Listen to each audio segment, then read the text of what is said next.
Hey mamas, I'm Brooke Miller, registered dietitian, certified lactation counselor, and a mama who has helped hundreds of moms feel like themselves again after baby, boost their energy, mood, metabolism, and even milk supply. Inside of the Postpartum Shift podcast, you'll learn how to take care of your health so that you can show up best for the ones you care about most. Each week, we'll tackle topics like nutrition, exercise, breastfeeding, mental health, and so much more. Plus, you'll get access to guest experts who will share ways to make your pregnancy and postpartum experience easier. Whether you're approaching the postpartum period or you're right in the thick of it, you're in the right place. Let's dive into today's topic. Hey, welcome back to today's podcast. And recently, since I've given birth to my third baby, I've gotten a lot of questions. Which transition was the easiest? 0 to 1, 1 to 2 kids, 2 to 3 kids, and why? And it's really actually difficult for me to answer that question with a black and white answer because each transition was met with different challenges and each family dynamic is different. Each age gap between kids is different. And so I'm going to talk about what our transition was like for each stage and things that really helped us navigate these transitions. So whether you are pregnant and, having another baby soon and about to embark on another transition, or maybe you're considering extending your family and, having another baby in the future, then this episode is definitely for you. And even maybe you've completed your family and you're like me and you're like, all right, we're done. This is it. Then you might still be looking for ways to make even this transition easier, even if your baby is maybe 6 months old and it's your last one. So that is what we're going to be covering in today's episode. So first, before we dive in, I want to read a quick review from the podcast, and reviews make such a difference. So I am so grateful to those who've, left 5 stars and written a quick review. It actually means so much to me. So this mama said, great insight for the postpartum stage. This podcast is a perfect length and gives great tips and insight to help through the thick of the postpartum stage. Her tips and podcasts have already provided help and encouragement when you are typically filled with questions and some doubts through the first weeks and months with a new baby. I'm currently 5 weeks postpartum with number 4. And since each and every baby and season is different, this podcast has already been so helpful. I can't wait for more episodes to release weekly. And like I said, even for this mama who just had baby number 4, this is also going to be beneficial for you. So thank you so much for leaving that review. All right, let's dive in. So when we go from transitioning to 0 babies to 1 baby, it is a massive transformation and transition. And it's because you are going from not really having any other responsibilities besides taking care of yourself to all of a sudden you are now responsible 100% for the life, the well-being, the safety of another human being. So your life just dramatically changes. You can't just necessarily drop whatever you're doing at the drop of a hat and say yes to anything. And so for us, that was a big transition. It was a big transition to just be like, wait, we can't just necessarily go to a concert without finding a babysitter. We can't necessarily just go to a movie with a newborn. If we want to go do those things, we can, but now we have to, get somebody to watch our child. And so I think for us, that was one of the biggest, hardest things about going from 0 to 1 kids is just, it is a lack of freedom and like your freedom changes. And so it's not to say that you're not going to be free at all once you have children. It's just your time freedom is going to look a little bit different. It requires a lot more planning, communication, and so that was definitely a big struggle for us. So some things that helped us during that transition was trying to make sure that my husband and I each got time alone as individuals, and then also time with our friends and family, or, time for each of us alone to do things. And so I think that is super important, whether you're going from a transition from 0 to 1 or 0 to 2, or you're going from, 2 to 3. I think that this really helps so many couples, navigate this massive transition. So Maybe for some of you, that means that you have family in town who can watch your baby for a few hours, so you can maybe go by yourself, go to a coffee shop, meet up with a girlfriend, go for a walk, go to the gym. If your gym has a daycare, maybe that is making time to go to the gym and bring your child to childcare. That way you can get a break. Maybe that means that your spouse and you, or your partner, you guys trade off and you say, okay, I get a few hours, on a Thursday night to go do something, and then you can have a few hours on Saturday morning to go do something. So really just making a few hours for yourself is super important. Again, this might be where you just have alone time fully by yourself, or this might mean that you maybe meet up with a friend or doing something that you enjoy without your child. And, our experience going from 0 to 1 was kind of a unique situation, although some of you can relate. Our first son was in the NICU, and so we spent a lot of time in the hospital those first few months, and we spent a lot more time at the doctor's offices and with specialists and with therapists. And so we did spend a lot of time doing that. And in some ways, I am really happy that he is our firstborn, so that we didn't have to navigate the challenges of, handling, essentially splitting off and, needing help and support with our other children. So the nice thing about having our son with special needs first was that I could focus all of my time and attention on him without having to navigate taking care of other children. Now, I know other people listening to this are in the opposite situation. Maybe you have, children that don't have any medically complex needs, and you have 2 or 3 of them, and then all of a sudden your second or third child comes along and they have needs. And so that can make the transition very difficult. And I think that's why when you ask 100 moms which transition was the hardest, 0 to 1, 1 to 2, 2 to 3, 3 to 4, you're going to get completely different answers from every single one. And it's because all of us have very unique family circumstances. And so in some aspects, like I said, 0 to 1 was really difficult for us because all of a sudden we were used to just being able to go for a hike, go snowboarding, go do whatever we wanted, whenever we wanted. And now all of a sudden we were in charge of taking care of a newborn, and not only a newborn, but a newborn with a lot of medical needs, being on oxygen full time, needing open heart surgery, having a child with special needs, developmental delays, a lot of therapies, a lot of specialists. He was, high risk for leukemia. So we're constantly going to the hematologist to make sure he doesn't have leukemia.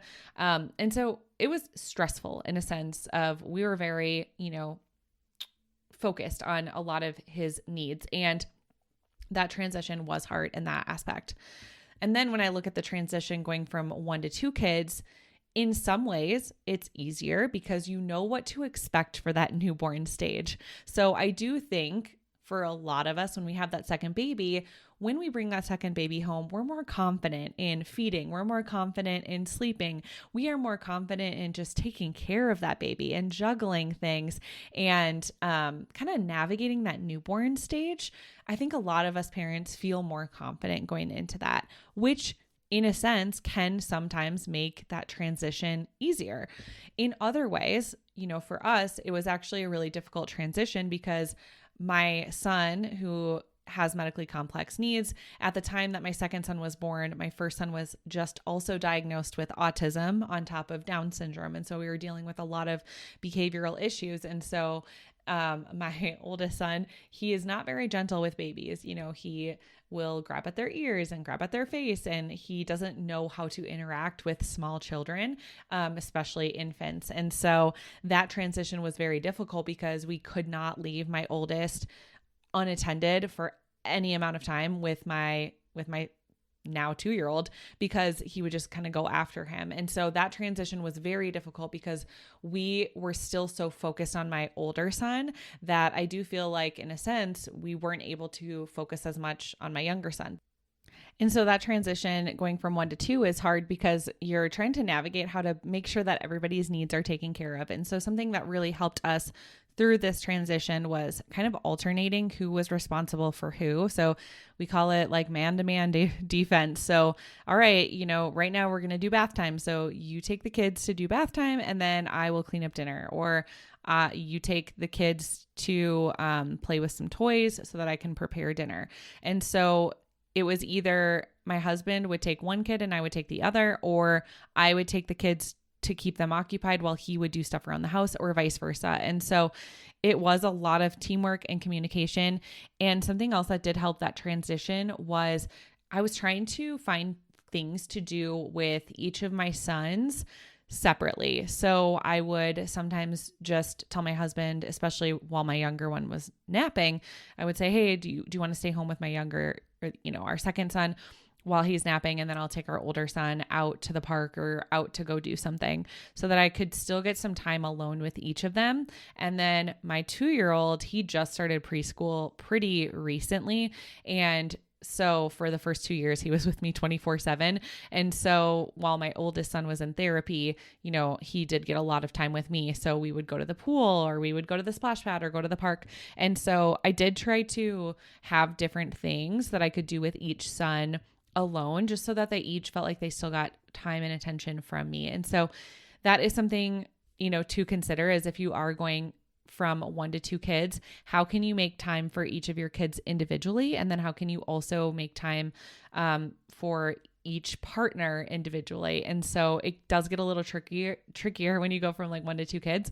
But I do feel like the open communication of what you need, where you need help, and even that communication with your partner of what do you enjoy doing around the house? What things do you enjoy doing for the family? And then what things does your spouse or partner like to do around the house or for the family? So for instance, my husband hates bath time, not something he enjoys. I do not mind bath time. And so whenever it comes to bathing the kids, that is my job. That is my responsibility.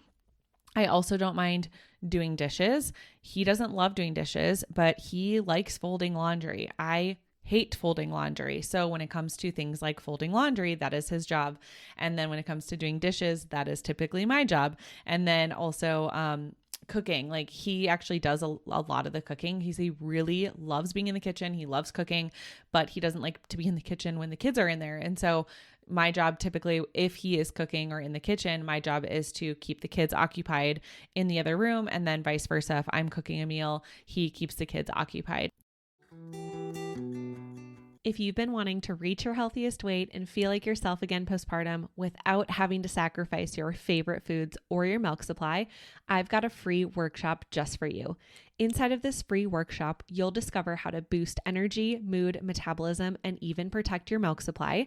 You'll learn common mistakes that moms make that actually cause exhaustion, mood swings, low milk supply, and weight loss resistance to become worse, things that moms don't even realize. And you'll learn the proven 3-step method to heal your hormones and metabolism after baby, so you can go from surviving to thriving postpartum. Plus, as a free gift, you'll get my postpartum snack guide when you come hang out with us. All you have to do is click the link in the show notes to save your seat today. Spots are limited. See you there. Now, going from 2 to 3 kids, I feel like this is a whole new world, because you can no longer be man-to-man defense. So that is probably the hardest part about the transition, is that there are points where all 3 kids need you at once, and there are only 1 or 2 adults. So there are plenty of days where I am by myself, and I am by myself every single morning. My husband leaves about 4:45 a.m. for work. And so, my kids are not waking up before 5 a.m. And so from the time, from 5 a.m. until I drop them off at school, the boys at school, that is a long period of time where it's just me alone with 3 kids. And I cannot tell you how many mornings there are where my youngest baby is crying, and then my 5-year-old is throwing food, and then my 2-year-old is screaming because, the baby's screaming. And I will say it is chaos a lot of times. And so something that really helped prepare for this transition from 2 to 3 was just talking to other parents who have 3 kids, and them just normalizing, hey, it's going to be loud, it's going to be chaotic, and there will be moments where 2 of your kids or 3 of your kids need you all at once. And you have to make just a really quick decision of whose need is most important in this exact moment. And so if my 2-year-old is crying just because, he threw his food on the ground and now he's crying, but my baby is crying because, I don't know, she's stuck in a weird position, I'm going to run over to my baby first, because that is, a little bit more urgent than my toddler who's just throwing a tantrum because he threw something on the floor. And so you have to be really quick at making decisions of who needs me first and how can I get one child calm so that I can move on to the other child's needs.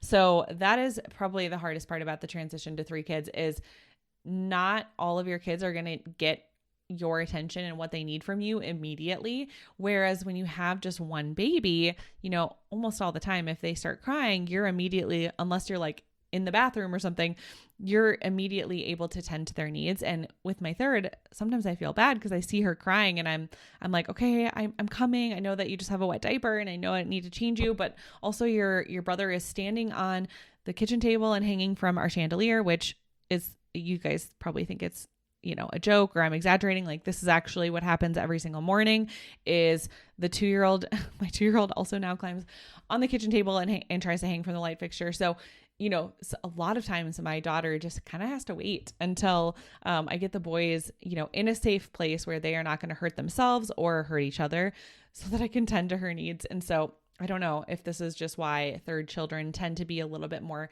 patient and chill than their siblings. I'm not quite sure. But that is one of the hardest parts about going from 2 to 3 kids. And so I will say that none of the transitions in my mind can I even pick out and say like, oh yeah, this one was the easiest. I think that they were all challenging in different ways.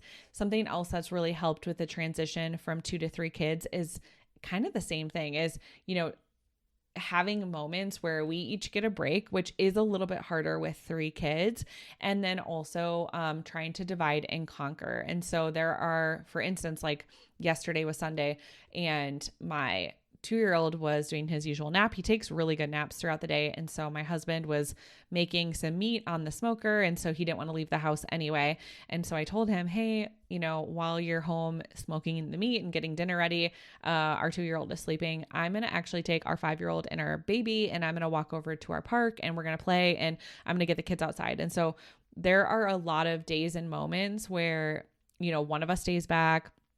And then that morning, same thing. Actually, I went to church and I took the boys to church, and then he stayed back with our baby and, was getting everything on the smoker and taking care of her. And so there's a lot of times, especially on the weekends, where one of us will take one of the kids to swim or to therapy or to the park or whatever, and then the other one will stay back. And so it is a little dance of, all right, who's going with who? And I feel like that part is getting a little bit easier. We're about 3 months in of having 3 kids. And I feel like that part is finally starting to get to the point where I think we're finally in a rhythm of, okay, you take him to therapy tonight. I will take him to swim on this day. And then you can take the kids for this, or you take 2 of the kids for this.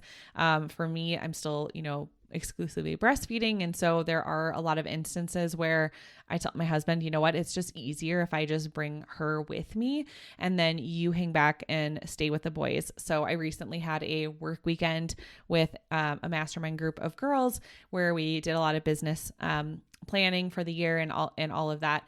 And I brought Morgan with me because it was like, hey, she's still not, she's sleeping great stretches. I really can't complain, but she's still exclusively breastfeeding. And I told my husband, I said, you know what, honestly, it would be a lot more work for me to have to wake up and pump in the middle of the night than it would be if I just had her with me. And all of the girls were totally fine with me bringing her with. And so, that weekend, I made his life a lot easier by not leaving him home with 3 kids, but I also made my own life easier by having my infant with me. And so it's a lot of kind of planning and communication.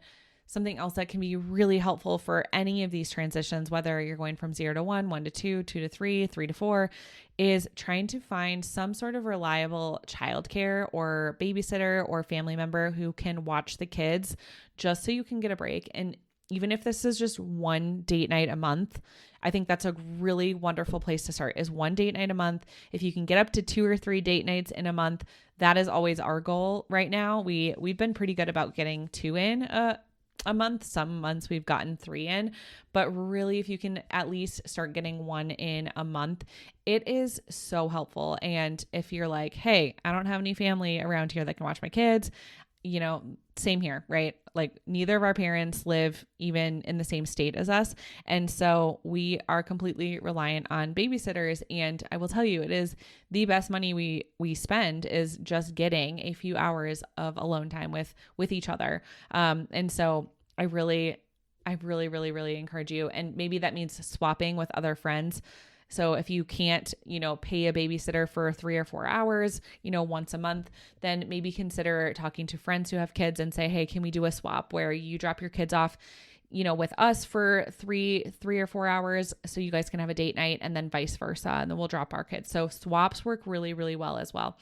But this is just something that helps so much with the overwhelm, is just getting, some adult time alone. And so something else that you can do if you're able to is to start outsourcing things in your home. So when we went from 2 to 3 kids, something that we've outsourced in this season of life is deep cleaning. So we have cleaners that come twice a month. They do the deep cleaning, like the mopping, the dusting, the light fixtures, the things that truly I was not doing. My husband was not doing, they were just not getting done.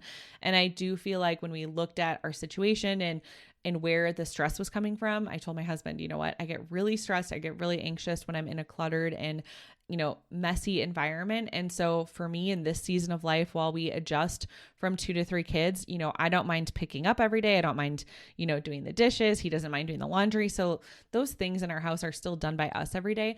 But I said in this season, while we're adjusting to 3 kids, can we outsource this? And if that means that we have to let go of, going out to eat so much, or if we have to let go of, buying clothing items or whatever that may be, I am totally fine, giving up other things to have this. And so my husband was on board with that and he agreed. And so for this season of life, that's what we're doing. I know some people in this, especially transition period, something that helps them is to do something like HelloFresh or Blue Apron, something where you kind of have a little bit easier sense with meal delivery services, just so you're not having to necessarily go to the grocery store as often. We rely heavily on grocery pickup. So we plan our meals together. And then typically I drop my sons off at school and then I pick up the grocery pickup on the way home. So that way it's just kind of part of my routine. One or 2 days a week. And then it just makes our life easier. And again, we're also unique. We're also different. I know people who have an 8-year-old as their oldest or a 10-year-old as their oldest. And so for them, they have a child who is, very independent, can follow directions. Right now, we're in the thick of it. We have a 5-year-old, a 2-year-old, a 1-year-old, and my 5-year-old, yes, he's almost 6, but he's nonverbal. He's still working on potty training. Because of his special needs, he is still operating at a very similar level as my 2-year-old. So right now we are in the stage where it truly feels like we have 3 under 2 and it's messy. It's chaotic. Somebody is always crying. And it's like a running joke. Like somebody's always crying with three kids and it might be one of them and it might be you. And so it is definitely chaotic. It is definitely also really beautiful to see, your kids start to interact with one another and give each other hugs and kisses and play together. My boys are playing so well together right now. And it is really cool to see. And then my 2-year-old loves his baby sister. He is all over her, giving her hugs, very gentle. My 5-year-old, again, still adjusting to babies. He doesn't quite, understand how to interact with babies yet, but those are just some things that really, really have made such a huge difference with all of these transitions. I would love to hear from you. Which transition was the hardest for you? Which transition was the easiest for you and why? And, pull from your past experiences. If you're like, man, I actually thought the transition from 0 to 1 was pretty easy, but 1 to 2 is killing me. Look back at some of the things that you did during that transition from 0 to 1 and ask yourself, do I still have those things in place?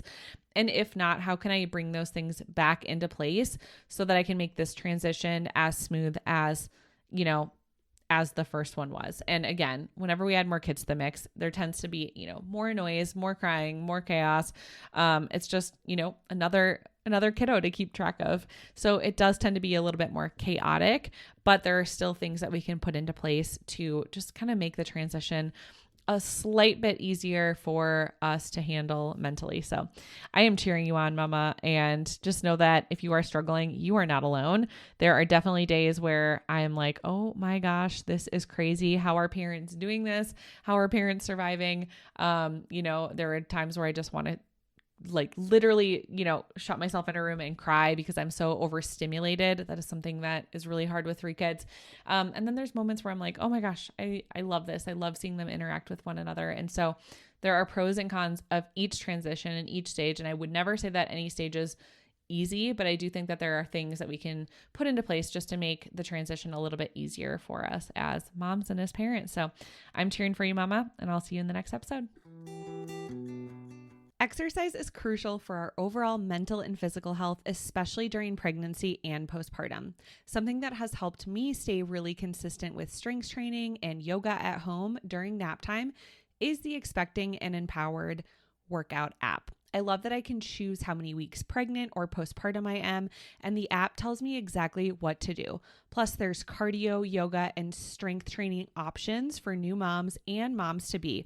You can go ahead and click the link in the show notes to get 7 days free and also save 15% off the annual option when you use promo code Nutrition for Mamas.